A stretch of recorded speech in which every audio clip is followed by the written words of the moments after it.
నేను ఒకటే చెప్తా ఉండా, ఎవరైతే తెలుగుదేశం పార్టీని వ్యతిరేకంగా మాట్లాడతారో ఆ వ్యతిరేకంగా మాట్లాడినప్పుడు వైఎస్ఆర్సీపీ వాళ్ళు చప్పట్లు కొడతారు. వైఎస్ఆర్సీపీని వ్యతిరేకంగా మాట్లాడినప్పుడు తెలుగుదేశం వాళ్ళు చప్పట్లు కొడతారు.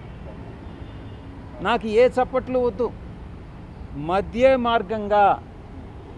మధ్య మార్గంగా నేను ఒక దారిని ఎంచుకోదలుచుకున్నా. నా దారే నేను రహదారిగా చేసుకుంటా. అంతేగాని తెలుగుదేశంలో కానీ అటు వైఎస్ఆర్సీపీ నుంచి చప్పట్లు కావాలని నేను కోరుకోవట్లేదు. మీరే చెప్పండి సలహా.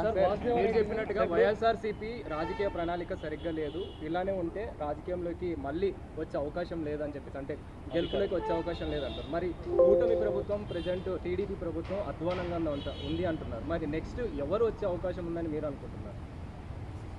ఇది మరి ఏ ఇతర రాజకీయ శక్తి కానీ బీజేపీతో కలిసి పోరాటం కానీ చేయగలిగితే,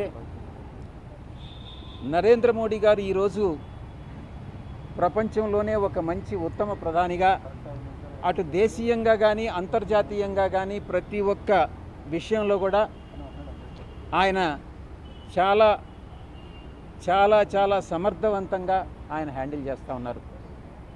ఆంధ్ర రాష్ట్రంలో కూడా అటువంటి ఒక రాజకీయ శక్తి ఉద్భవించగలిగినట్టయితే తప్పకుండా బీజేపీ దాని మిత్రపక్షాలు, తప్పకుండా తెలుగుదేశం కాదు. ఎందుకనంటే ఈ వచ్చేటటువంటి బ్యాడ్ అంతా కూడా తెలుగుదేశంకే వస్తుంది.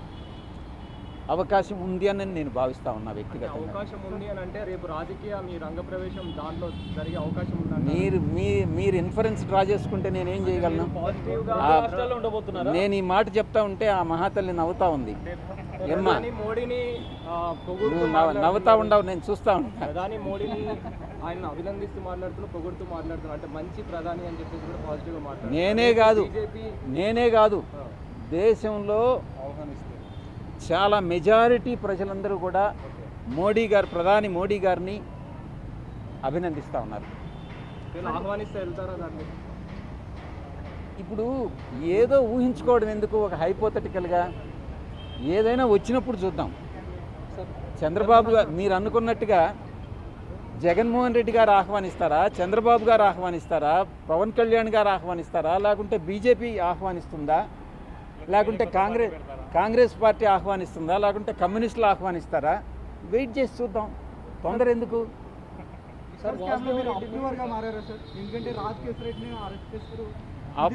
నేను మొట్టమొదటి నుంచి కూడా నేను ఒకటే చెప్తా ఉన్నా, ఎటువంటి పరిస్థితుల్లో అప్రూవర్గా మారేటటువంటి అవకాశం నేను మొట్టమొదటి నుంచి కూడా నేను ఒకటే చెప్తా ఉన్నా, ఎటువంటి పరిస్థితుల్లో అప్రూవర్గా మారేటటువంటి అవకాశం లేదు. అది నా దేహంలో ప్రాణం ఉండగా జరగదు. నేను అప్రూవర్గా మారను. ఎవ్వరూ నన్ను ఏ శక్తి కూడా అప్రూవర్గా మార్చలేరు అన్నటువంటి విషయాన్ని నొక్కి వక్కాణిస్తాను.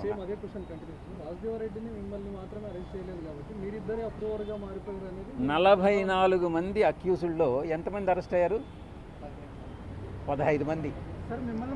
అంటే ఇంచుమించు 30 మంది అప్రూవర్గా మారారా? చెప్పండి మీరే. నన్ను ఎందుకు అరెస్ట్ చేయలేదు అని అంటే నాకు వ్యతిరేకంగా ఏ సాక్ష్యాధారాలు లేవు. నేను లిక్కర్ స్కామ్లో ఇన్వాల్వ్ కాలేదు. అటువంటిది ఏదైనా ఉంటే, నేను కానీ లిక్కర్ స్కామ్లో అటువంటిది ఉంటే, నేను ఇన్వాల్వ్ అయి ఉంటే తప్పకుండా నన్ను అరెస్ట్ చేసిండేవాళ్ళు. Thank you very much. మీరే చెప్తున్నారు ఈ కేసులో 30 మంది పైగా ఉన్నారని, మిమ్మల్ని మాత్రమే ఈడీ ఎందుకు పిలిచింది? అసలు మిథున్ రెడ్డి నన్ను అక్కడ అక్యూజ్డ్ 5 కింద చేర్చారు కాబట్టి ఆ సిట్ ఏదైతే చెప్పిందో ఒక రిపోర్ట్ ఇచ్చింది, నేనేదో డబ్బులు దోచుకున్నానని. చంద్రబాబు ప్రభుత్వంలో ఉన్నటువంటి ఆ సిట్ వేసినటువంటి సిట్ మనీ లాండరింగ్ కింద ఇన్వెస్టిగేట్ చేయాలి కదా, ఆ ప్రాపర్టీస్ నాయా కాదా తెలుసుకోవాలి కదా. అందుకే చంద్రబాబు గారి ప్రభుత్వం ఒక దుష్ట ప్రభుత్వం, అసమర్థ ప్రభుత్వం అని నేను విమర్శిస్తున్నాను ఈరోజు అని అంటే నా మీదనే చంద్రబాబు గారి ప్రభుత్వం అసంబద్ధమైనటువంటి ఆరోపణలు చేసింది కాబట్టే ఒక రిటర్న్ రిపోర్ట్ ఇచ్చింది ఈడీకి.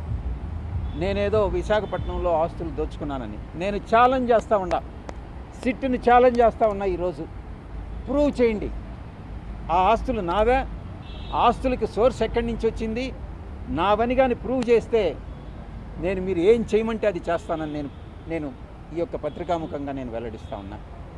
సిట్ చీఫ్కి ఛాలెంజ్ చేస్తున్నాను, చంద్రబాబు నాయుడు గారికి ఛాలెంజ్ చేస్తున్నాను.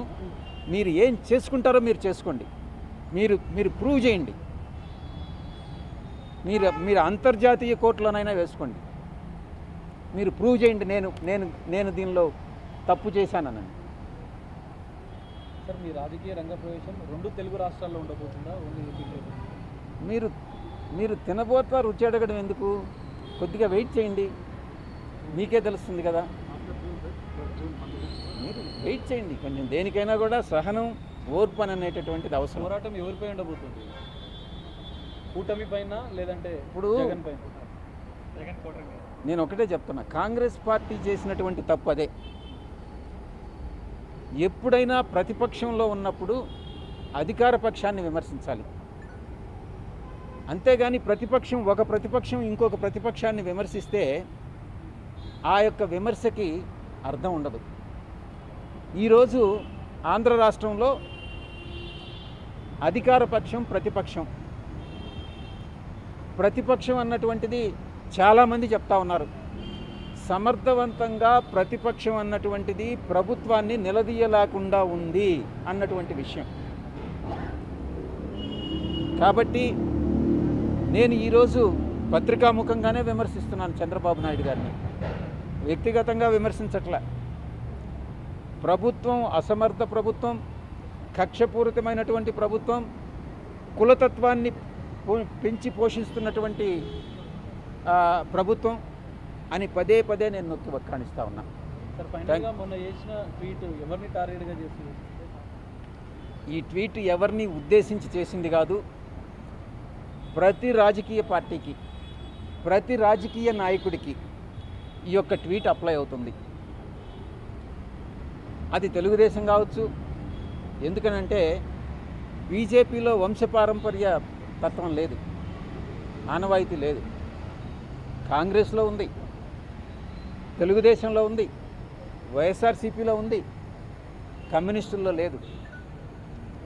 ఏ రాజకీయ పార్టీల్లో అయితే ఈ యొక్క వంశపారంపర్య సాంప్రదాయం అన్నటువంటిది ఉందో అక్కడ పార్టీ అధ్యక్షుడికి చెంచాగిరి చేసేటటువంటి కోటరీలు ఎక్కువ ఉంటాయి. వాళ్ళకి ఇది అప్లై అవుతుంది, వాళ్ళందరికీ అప్లై అవుతుంది. ఎవరినో ఉద్దేశించి ఈ ట్వీట్ పెట్టింది కాదు అని నేను మనవి చేసుకుంటా ఉన్నాను. Thank you very much. మళ్ళీ డేట్ చెప్పలేదు, ఎప్పుడు మళ్ళీ ఏ డేట్ ఇస్తారో తెలియదు. వస్తే తప్పకుండా పిలిస్తే తప్పకుండా హాజరు. Thank you sir.